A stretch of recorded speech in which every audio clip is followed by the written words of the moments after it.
You're listening to the Well Led Podcast, and this is your host, Kate Johnson. During the last few weeks, as we've explored the concept of good humor, another word or way of defining this skill has presented itself to me. This alternative is equanimity, which is defined as a state of psychological stability, calm, and emotional balance, allowing one to remain composed and unreactive even during high stress or conflict. It involves observing experiences without being overwhelmed by them, fostering mental clarity, resilience, and compassion. It is not apathy or suppression, but rather an active, mindful engagement with the present moment.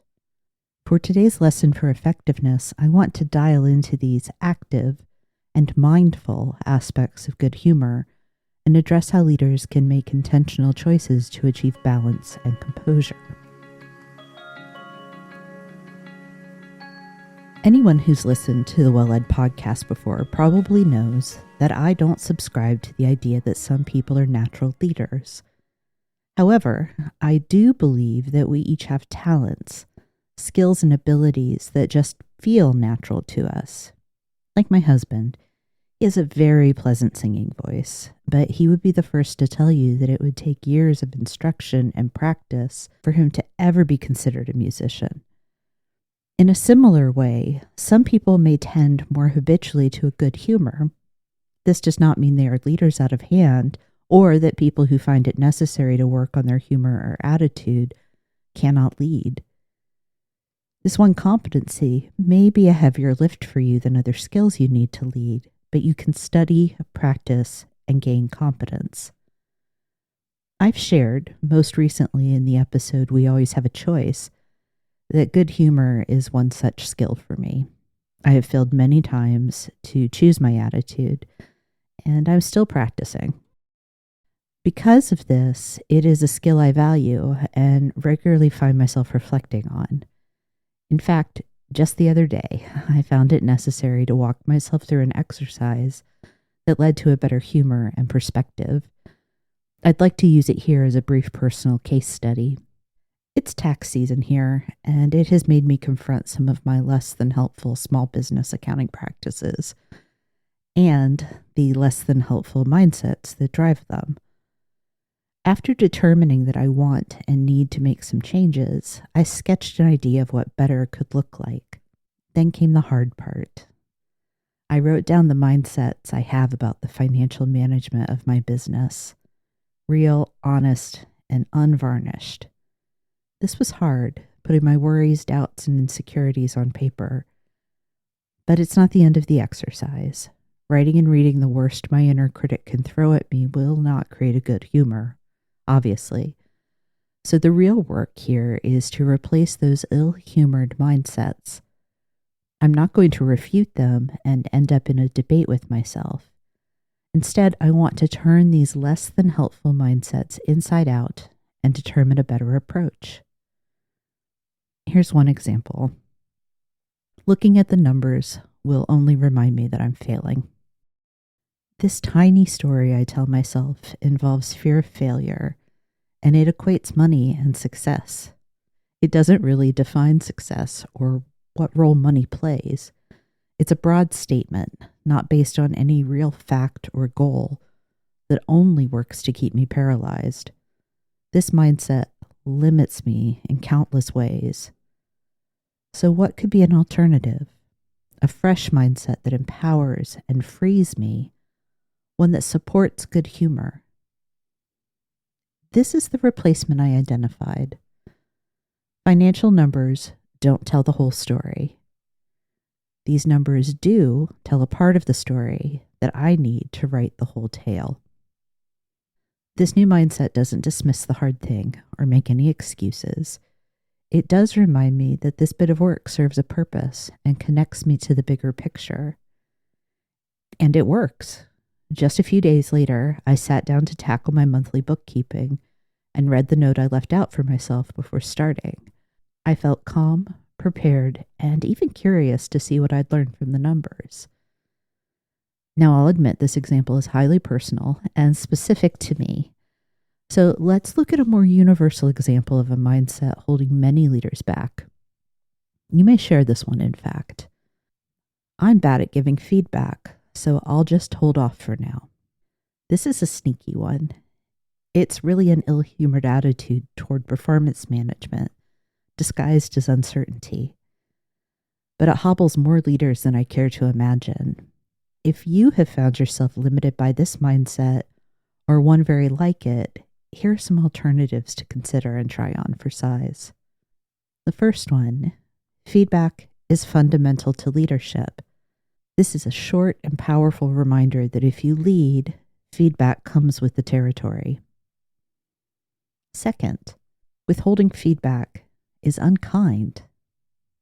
When I remember that feedback can help and doesn't have to hurt, it lets me view it as a kindness. It's like letting someone know they have broccoli in their teeth, a moment of awkwardness in exchange for saving someone more embarrassment later. Third, I will only get comfortable with feedback by doing. This mindset positions feedback as a skill, and skills take practice. You will have to practice your way through the beginner phase if you hope to achieve confidence and competence. And last, no one grows when I wait to give feedback.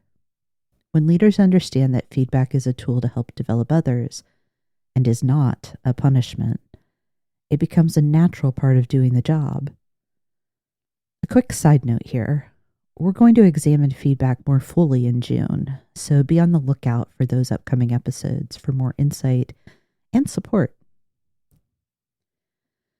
So what connects these new mindsets is the active, mindful choice to establish a different understanding of what feedback entails and why it's important for leaders and employees. It's almost like visualizing a new reality where you find feedback valuable, doable, and possibly even satisfying. In earlier episodes, I shared the idea that empathy is a purposeful act of imagination, intended to increase understanding and close the distance between us. Crafting new mindsets that can lead to actions informed by a good humor is a similar use of your imagination. Visualization can be a powerful tool for any leader. And next, I want to share some practices I've learned about in my own studies that reflect this.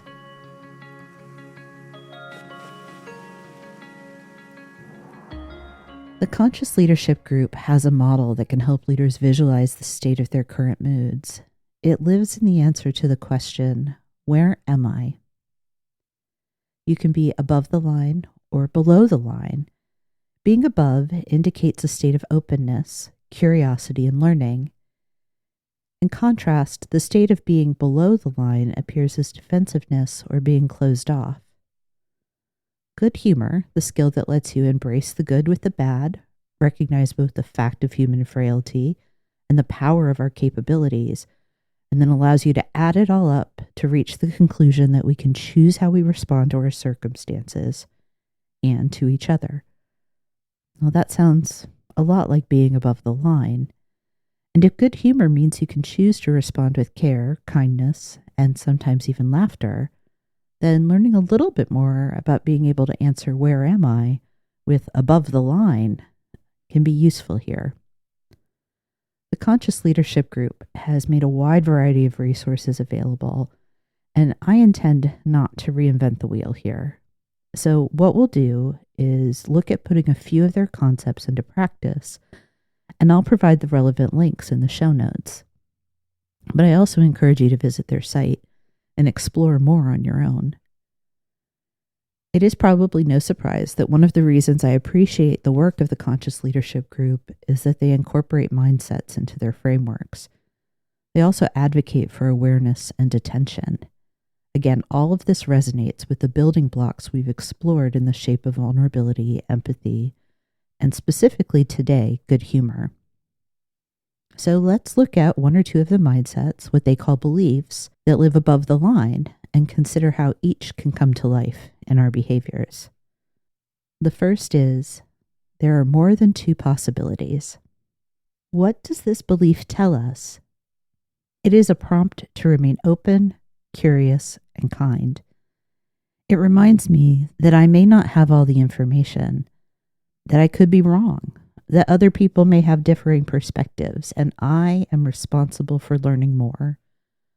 Put into action, this belief or mindset will look like asking questions rather than telling, listening to understand, and placing ego to one side as we explore the possibilities. Again, these are all approaches that reflect the choice of good humor.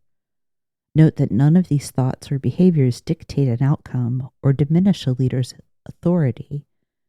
Instead, they allow the leader to engage in dialogue and stay focused on ideas over personalities. Next, we have, I really like this one, play and rest are key to peak performance. This belief serves to connect the mind and body to the work experience. It spotlights the need to care for the whole self in order to get results. Naturally, this mindset is useful for the individual, and leaders should also scale this to encompass their teams. Applying this belief means you pay attention to people's feelings, their health, and motivators. It also means that you plan for rest and allow playfulness. The observable behaviors here can include asking employees to share their thoughts and even emotions about projects, monitoring time off for any concerning patterns such as low utilization or an unusual streak of sick days, and modeling healthy work-life boundaries. I can't think of a better use of good humor than in service to this belief. We managed to surface a handful of leadership practices during our Good Humor series. 1. Choose your starting point. 2. Pause before responding. 3.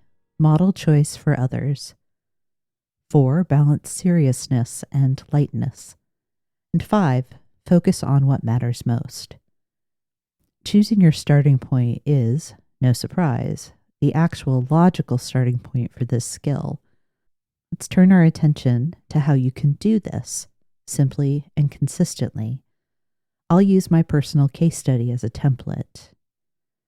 Begin by examining your current state. Ask yourself, what do I feel in this moment? Does it reflect a good or ill humor? Name your present mindset. What are my honest thoughts about this situation and my ability to navigate it?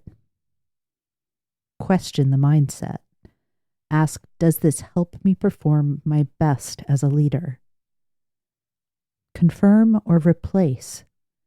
If the mindset is helpful, restate it to yourself and go about your day. If it is not, identify an alternative. This process is highly adaptable. It can be accomplished in a matter of moments during an internal dialogue, even in the midst of a conversation. And it can be expanded to a larger reflection done in a quiet moment to help you unpack long-held beliefs and patterns you wish to change.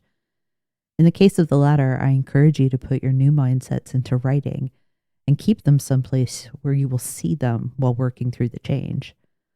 I like to take a note card, and once I've written out the new mindsets, paperclip it to my planner so I see it throughout the day. However you choose to use this approach, remember to keep it simple and stay focused on what you want to accomplish, leading well with good humor.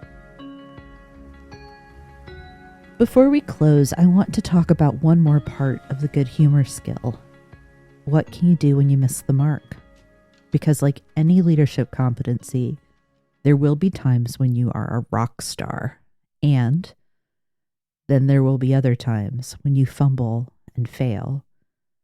So how do you recover and continue forward? Leading well involves a healthy amount of reflection. This circumstance is no different. You can begin with a simple debrief to consider what happened, how it differed from what you intended, what you could and will do differently, and how you will proceed. And while my recommendation here could apply to any skill, really, it's important to remember that we're talking about an interpersonal competency that has a role in how you demonstrate care to your employees. This means that there may be instances where you have to look beyond yourself and do more than reflect on the situation. That being said, when your attempt to employ good humor falls short, I want you to start by acknowledging to yourself that it was uncomfortable, and then offer yourself grace in the face of failure. Then you can reflect and debrief. And when it's necessary, you can approach people who may have been affected by your actions to apologize or make amends. Interestingly, this beautifully illustrates how good humor, empathy, and vulnerability work together to demonstrate care, possibly even more than any success might. When you choose equanimity, practice perspective taking, and have the courage to admit failure, it's in these moments that your employees can experience how much you truly value and care for them.